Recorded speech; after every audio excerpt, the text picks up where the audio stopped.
Y estamos hoy en una economía global donde la norma es la incertidumbre. Y la incertidumbre tiene serios efectos sobre las decisiones de consumo e inversión, porque al final, ante la incertidumbre, la gente se abstiene.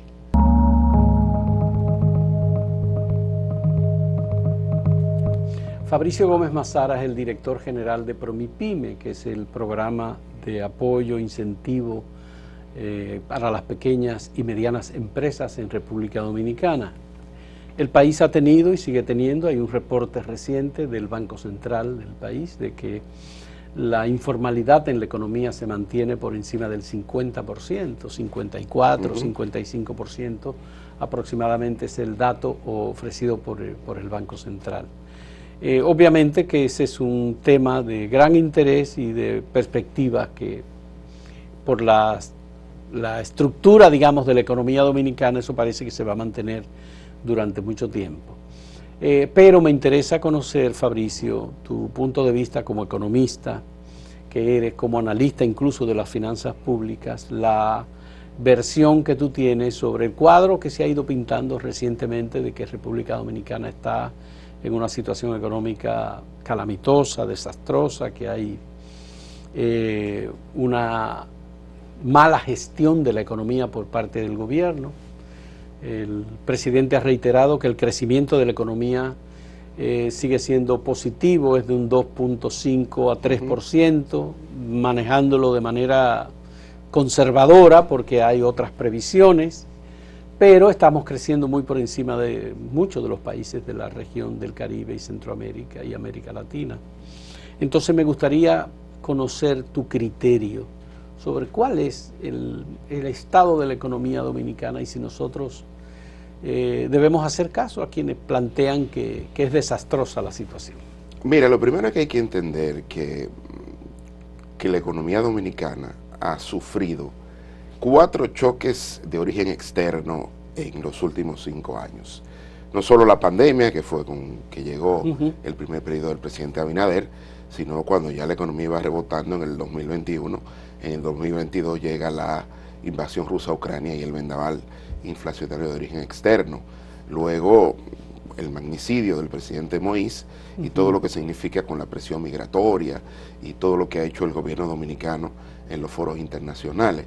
Y como si todo esto fuera poco, bueno, ahora viene todo el tema de la guerra arancelaria por los aranceles unilaterales que está poniendo el presidente Trump a sus antiguos socios comerciales. Y eso lógicamente aumenta la incertidumbre, así como los flujos de comercio. Y estamos hoy en una economía global donde la norma es la incertidumbre. Y la incertidumbre tiene serios efectos sobre las decisiones de consumo e inversión, porque al final, ante la incertidumbre, la gente se abstiene. Y quiero decir todo eso porque a pesar de esos 4 choques externos, República Dominicana ha crecido, ha generado empleo, ha disminuido la pobreza y todo eso se ha dado dentro de un clima de paz social, convivencia pacífica y de madurez del sistema democrático que es envidiable por otros países de la región. Entonces hay que entender que comparar estadios económicos pospandémicos con prepandémicos es como creer que el agua y el aceite se pueden mezclar, porque ha habido un cambio en la economía global por todos los choques que he mencionado anteriormente. Entonces, repito, cuando uno ve a República Dominicana con una atracción de inversión extranjera importante, donde los últimos años los flujos de inversión extranjera directa han permitido más que financiar el déficit de la cuenta corriente de la balanza de pago, donde no ha habido grandes presiones cambiarias, donde la inflación se ha manejado y donde incluso en medio de todo este tema del vendaval inflacionario, pues hubo que generar subsidios a, digamos, a sectores estratégicos de la economía para evitar que los más pobres se vieran mayormente afectados. Yo creo que hay que mirar, algunos colegas y amigos de la economía y la finanza, quizá no están viendo que el gran logro de cualquier país en este momento es mantener la paz social y la convivencia pacífica, y que lógicamente todos estos subsidios y todos estos elementos que se han otorgado para mantener lo más importante, que es la cohesión social, es el costo fiscal que hemos tenido que pagar como gobierno y como sociedad por aquello de que no hay almuerzo gratis en la economía. Y cuando se trató de, digamos, proponer a la sociedad un ajuste en materia fiscal, pues quizás por un tema de timing, porque yo hago un mea culpa, yo era parte de los voceros de ese proyecto de reforma que el presidente decidió retirar del Congreso, quizás el vocero de ese momento, la comunicación no era su fuerte y no pudo socializar bien con los sectores económicos y sociales, ni tampoco con varios de sus colegas para tener una idea, digamos, más acabada. También hay que entender que ese proceso se dio luego de que el presidente fue reelecto y quedaban algunas heridas políticos electorales. Tú sabes que los latinoamericanos y los caribeños más somos malos perdedores, entonces nos toma tiempo en términos emocionales aceptar las derrotas. Como te has referido al tema de los subsidios, pensé inmediatamente, hiciste la referencia, que hay un economista muy conocido, Andy Dawager, que publicó un ensayo, una página completa en el periódico El Caribe sobre una sociedad subsidiada, comenzando con los partidos políticos y estableciendo una lista de subsidios que se han mantenido. ¿Esos subsidios son de este gobierno o son de gobiernos anteriores? Bueno, lo que quiero decir es que este esquema de subsidios se dio sin que algunos sectores mejoraran en términos estructurales, fundamentalmente el sector eléctrico. Es decir, cuando uno ve que el sector eléctrico anda en torno al 1.5% del PIB, el subsidio, pues uno se da cuenta que esas transferencias es un juego suma cero, tú las restas de todas las otras políticas públicas que tú tienes que desarrollar. Y está subsidiando a todo el mundo, es decir, no solo a los pobres. Claro, aquí el tema del sector eléctrico tiene que ver con un tema estructural que los gobiernos no han sabido administrar, mejorar. Y cuando digo me refiero a todos los gobiernos, desde el proyecto de capitalización para acá. Y hay que ver la manera de cómo hacer que ese mercado funcione. Yo que vengo del sector de telecomunicaciones, que ahora te ha tocado estar a ti, todo el mundo paga su servicio móvil. Todo el mundo. Entonces es un servicio, digamos, público, manejado por el sector privado y regulado por el Estado, que funciona, pero funciona porque hay personas que pagan 2 veces de móvil lo que no pagan en su casa por servicio eléctrico. Entonces es un tema cultural, es mucho más profundo que ponerle número a un servicio, porque mucha gente piensa que si lo provee el Estado no hay que pagarlo. Claro, porque es el Estado el que provee el servicio, como provee el servicio de agua, y tiene un costo muy alto, como provee el servicio de energía eléctrica. La capitalización o privatización no funcionó, se han probado varios modelos, ninguno de esos modelos funciona y seguimos teniendo un déficit muy grande. Tú dices 1.5% del PIB. En torno al 1.5% del PIB. Y obviamente ese es un subsidio que es un barril sin fondo. Claro. Porque no tiene un destino que no sea que la gente siga consumiendo. Algunos que se aprovechan, por supuesto, porque tienen aire acondicionado, tienen empresas, tienen máquinas, tienen de todo y pagan lo mínimo o no pagan absolutamente nada. Sí, por eso es importante. Entonces, ¿qué es lo que, ¿cuál es la dificultad para resolver el problema eléctrico? ¿Es político? Yo creo que hay una mezcla de ambas cosas. Lo primero es que hay que ver de alguna manera a qué se apuesta. Es decir, bueno, hay que capitalizar el sector eléctrico, sobre todo la distribuidora, que es donde está el nudo gordiano del problema. Bueno, pues entonces hay que buscar las inversiones que se requieren, unos 1.600, 1.700 millones de dólares, para mejorar las pérdidas en términos técnicos, fundamentalmente cambiar toda la infraestructura en estos de los transformadores que están muy viejos y demás, pero ver cómo comienza la gestión a pasarse a manos privadas. Y lo digo de verdad. ¿Tú crees que ese es un paso que hay que dar? Porque hay otros lugares donde están los sectores, o como se llamaban, los territorios aislados, como se llamaban a la luz de la ley de energía eléctrica o de la ley eléctrica, que funcionan, incluso con ciudadanos que pagan precios de kilovatio hora más alto. Mucho más alto. Que lo que pagamos aquí, Sí. lo que estamos bajo las distribuidoras en manos públicas, pero la gente ahorra y paga la energía sobre el contrato. Que van desde los 9 centavos de dólar por kilovatio hora hasta los 48 centavos por kilovatio hora. Claro, pero lo que quiero decir es que los hogares de alguna manera gestionan sus gastos en función de las expectativas que tienen sobre los servicios. Sí. Es decir, si yo entiendo que puedo no pagar la energía eléctrica, no es que yo me estoy ahorrando el dinero, que casi siempre lo que hago es que lo gasto en otro servicio.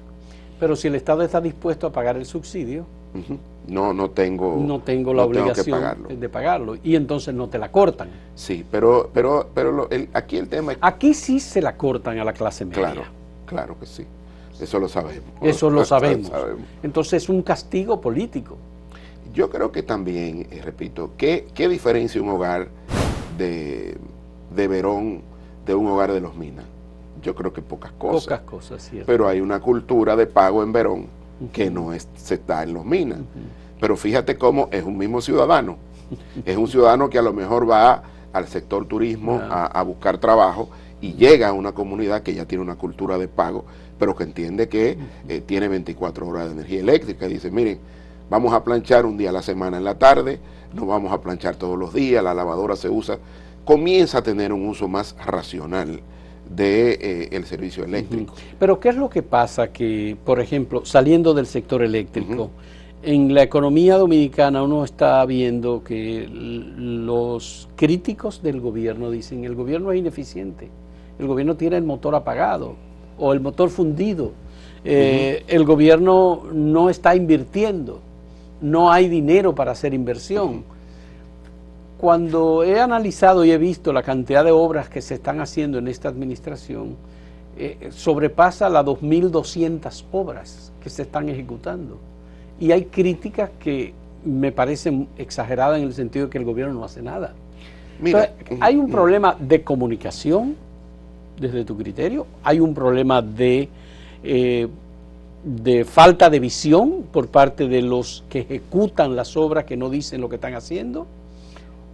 El presidente está todos los lunes hablando y dando información. Eso no funciona. Yo creo que sí. Mira por qué. Porque el próximo 16 de agosto este gobierno cumple el primer año y uno escucha a las personas. Son 5 años. Y uno escucha a algunos amigos hablar y uno cree como que el gobierno se está terminando. Sí. Entonces este gobierno, este segundo periodo está recién comenzando, para los que se le olvidan las aritméticas. Y lógicamente aquí quizás las personas no descifran lo siguiente. Mira, el hecho de que un presidente de una generación distinta que nació después del ajusticiamiento de Trujillo, que no bebió en las fuentes, digamos, tradicionales de esos salvadores de la humanidad y del país que teníamos previamente, pues tiene otra visión, quizá más práctica, más efectiva sobre la continuidad del Estado y sobre lo que debe dar oportunidades un gobierno, que en ser un insustituible. Y ahí es donde las visiones políticas tienen, digamos, chocan. Cuando tú ves al presidente ampliando y mejorando y modernizando la línea 1 y la línea 2 del metro, es continuidad del Estado. ¿Por qué? Porque lo que estaba pasando del año 2020 era que las filas se veían en las paradas del metro, tanto en las mañanas como en la tarde, cuando las personas regresaban tumultuosas. Sí. Entonces, esos vagones no se cambiaban desde que se inauguraron. Ahora se amplió la capacidad y se tiene proyectado que de aquí a diciembre ya las filas vayan reduciéndose, porque es que la población aumentó, pero los vagones eran los mismos, en ese sentido. Entonces, tanto la 1 como la 2 se están mejorando. Igual que la frecuencia. La frecuencia. Con que aparecen con que llegan los trenes. En una ciudad que ha colapsado en términos de tránsito, porque todo el mundo ese es otro problema. Tiene un vehículo, entonces el transporte masivo es la única solución sostenible en el tiempo que puede tener una ciudad como la ciudad de Santo Domingo. Ver el monorriel en Santiago cómo ha ido mejorando y cómo se proyecta que ya Santiago tiene muchísimos tapones. Entonces está habiendo una continuidad en el aspecto de transporte masivo de pasajeros, ni hablar de las circunvalaciones. Dentro de poco ya va a estar completada la circunvalación de Baní. Entonces hay que ver el contexto de un presidente que llegó en medio de una situación muy difícil como la pandemia, quizás un presidente que no tenía experiencia previa en el manejo del Estado, pero wow, ha demostrado que sí es un buen gestor, porque no es lo mismo gestionar un país en crisis sucesivas, en choques externos sucesivos, que en momentos de expansión global y expansión de la economía dominicana. Yo creo que ha demostrado una gran capacidad de mantener estable el barco nacional en momentos de alta turbulencia. Uno va, y lo digo, yo siempre hago esta anécdota. Hace poco estuve en Santiago de Chile, en los 60 años de mi querida suegra, y me junté con mis ex compañeros de la maestría y se sorprendieron al mostrarme la foto de los últimos 4 presidentes dominicanos juntos y con una carta dirigida al presidente Trump respecto del tema migratorio. Ellos me dijeron, y allá los presidentes se juntan y conversan y hablan. Yo, claro que sí, y eso es normal. Me dice, wow, pero aquí es imposible, no es posible que se junten. Sí. Entonces, fíjate cómo la estabilidad política de República Dominicana y la madurez del sistema democrático hoy es la envidia de todo el sector. Claro, lo que pasa es que si vemos el vecindario, nosotros tenemos una cercanía en muy mala situación. Al lado tenemos Haití. Claro. Luego tenemos Cuba, que tiene una situación bastante precaria, tenemos Venezuela, tenemos El Salvador con una situación muy precaria, tenemos Nicaragua muy precaria también, tenemos la situación en Bolivia, tenemos crisis en Perú, tenemos crisis en Ecuador, tenemos un gobierno desaforadamente derechista en Argentina, problemas políticos en Brasil. Entonces, bueno, ese cuadro es un cuadro que dice, bueno, este país, República Dominicana, tiene estabilidad, los 3 expresidentes y el presidente se pueden reunir, se habla continuamente de proyectos y de programas, se reforma la Constitución y no hay una crisis política como está pasando en Costa Rica. El presidente Chávez está siendo sometido a la justicia, o está siendo sometido a un proceso de impugnación. La democracia más estable de Centroamérica y el Caribe. En Guatemala es muy inestable la situación. En Honduras hay crisis política también. Entonces, cuando uno mira eso, mira, el riesgo país, que es como se mide en términos económicos y que es una medida que todo el mundo sigue, sobre todo los inversionistas internacionales, tiene varios componentes: riesgo político, riesgo económico, riesgo financiero, riesgo de transferencia y riesgo de incumplimiento. Lo que más están valorando los inversionistas es el riesgo político. Contrario a lo que antes se pensaba, lo que mira un inversionista antes de comprar títulos o ir a invertir directamente en un territorio latinoamericano, y yo creo que global, es el riesgo político.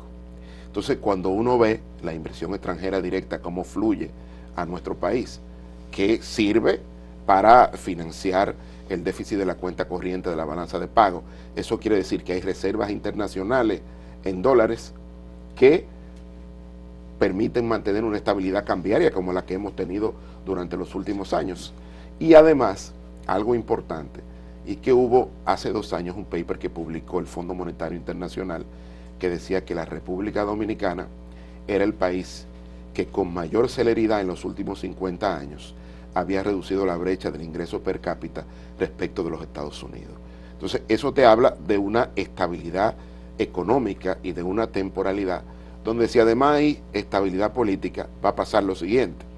Actualmente, el riesgo país de República Dominicana es menor que algunos países que son grados de inversión, como el caso de México, Panamá y Costa Rica, precisamente porque no se vislumbra en el corto plazo ningún riesgo político. Todavía los partidos tradicionales de nuestro país son la alternativa a cualquier cambio democrático.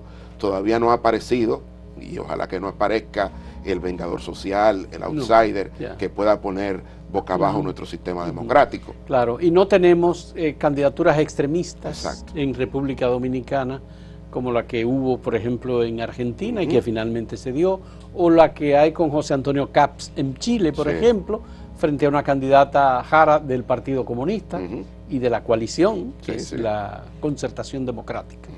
Pero bueno, vamos a hablar de otro tema que a mí me parece que es sumamente importante y que quiero oír tu punto de vista, que es la cuestión fiscal y un poco en perspectiva. Pero vamos a hacer una pausa en este diálogo con el economista Fabricio Gómez Mazara, que es director general de PROMIPYME. Volvemos en un momento.